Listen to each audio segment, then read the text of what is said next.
Hi, this is Carson Meredith again. We're going to continue our introduction to HTMD.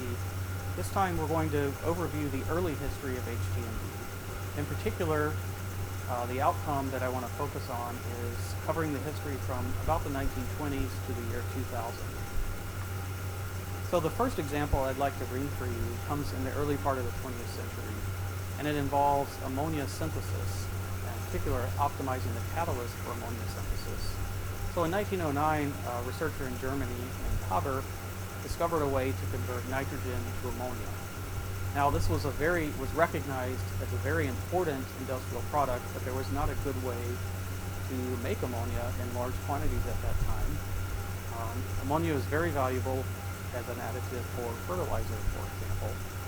So Haber made this important discovery, but even with his discovery, it couldn't be applied and made scalable until an industrial, economically viable catalyst could be developed. So over the next 15 years, from the 1910s and 20s, Mitash, a co-worker, screened over 4,000 catalyst combinations, and he used a parallel reactor setup where he had roughly a dozen or so reactors that he could run in parallel, and he could look at a different catalyst in each reactor, but run multiple ones at the same time. And this ultimately led to an industrially, economically scalable formulation, and was a very significant chemical innovation in the 20th century. So this is a theme that you're going to see in this lesson, that people used multiple samples in one experiment to achieve a level of high-throughput development. So not much happened in the recognition of high-throughput materials development for another 40 years. So in 1965, Kennedy published a paper in which he was able to produce a phase diagram of metal alloys, so 2 or 3 metals mixed together. He produced this phase diagram on a single substrate. So he had hundreds of compositions all in one single substrate. Hanok actually formalized this concept and essentially published a paper in 1970 which he titled the multiple sample concept. And essentially this is the first paper that formalizes what we now recognize as high-throughput materials development. What Hanok said is that you need to combine 4 elements. The first is synthesis of a library sample, a sample that contains multiple other samples within it. Then you need to do analysis in a relatively rapid manner of the compositions on that library. Then you need to do testing of a property of interest, and finally evaluation, and if necessary, repeating the process over and over again. So Hanok was able to cover multiple samples in a single experiment by using a composition gradient, and here I'm just illustrating that with a gradient stripe from blue to green. This might represent an element like aluminum blended with copper. So in one experiment, you can look at a large range of compositions. This type of technique was made possible for inorganic materials like metals in the 1960s by a technique called radio frequency co-sputtering. And in this technique, radio frequency energy is aimed at a rotating disk. The disk has 2 elements, such as aluminum and copper, on each of its halves. As it's rotating, the 2 metals are vaporized and they are deposited on a moving substrate. So essentially you're able to get a composition gradient on this substrate due to the gradient in composition in the vapor. And this allowed people to make libraries for the first time in the 1960s. So it turns out not much happened for another 20 years. One of the reasons people believe that is because of the lack of computational resources to analyze large data sets and plan large experiments. But in 1991, Fodor and co-workers published an important paper where they described this multiple sample concept to creating libraries of peptides, short proteins.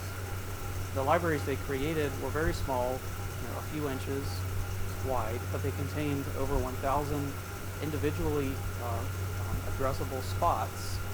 Each one of them had a different peptide on it. At the time, they used the word combinatorial to refer to the combinations of amino acids in these peptide libraries. And so that's a word that you'll see occurring often in the high-throughput materials literature is the word combinatorial. So in 1995, probably one of the most important papers was published by Zhang and coworkers, including Professor Peter Schultz in the Department of Chemistry at Berkeley. They applied this multiple sample concept to high-throughput development of high-temperature superconductors. In particular, they used arrays of masks that would have closed stripes, striped patterns that they would rotate 90 degrees, and they would use these arrays to create spatially addressable squares on a substrate, and each square would have a different composition. They actually had, in their first experiment, a library with 10,000 superconductors on it. Based on this technology and technology like it, a company called Cemix was formed in Santa Clara, California. This was the first contract high-throughput materials development company, or one of the first. They also developed entire new classes of materials using this technique, such as giant magneto-resistor materials. We'll talk more about these later. So this development continued into the 1990s, late 1990s. Danielson reported a library of 25,000 phosphor materials. These are red, green, and blue materials used in displays. This began to be developed and applied to other materials such as polymers in 1997, other luminescent materials, organic catalysts in 1998, organic LEDs in 1999, and even my own group began working in this area, looking at polymer physical properties like wetting. So what we began to see by the end of the 1990s was the emergence of a new field. In fact, by the year 2000, something around 350 papers per year were now being published, compared to 0 in the year 1990. So we began to see news articles in chemical engineering news and other trade journals about high-throughput materials development or combinatorial materials development. And in the 1999, we began to see the first academic review papers that were starting to review this literature, and this really is how you begin to recognize that a new field is emerging by the emergence of review papers. So finally, that closes this lesson. So what's next? We're going to continue this review of recent history by looking at the year 2000 to present, and I look forward to joining you then. Thank you.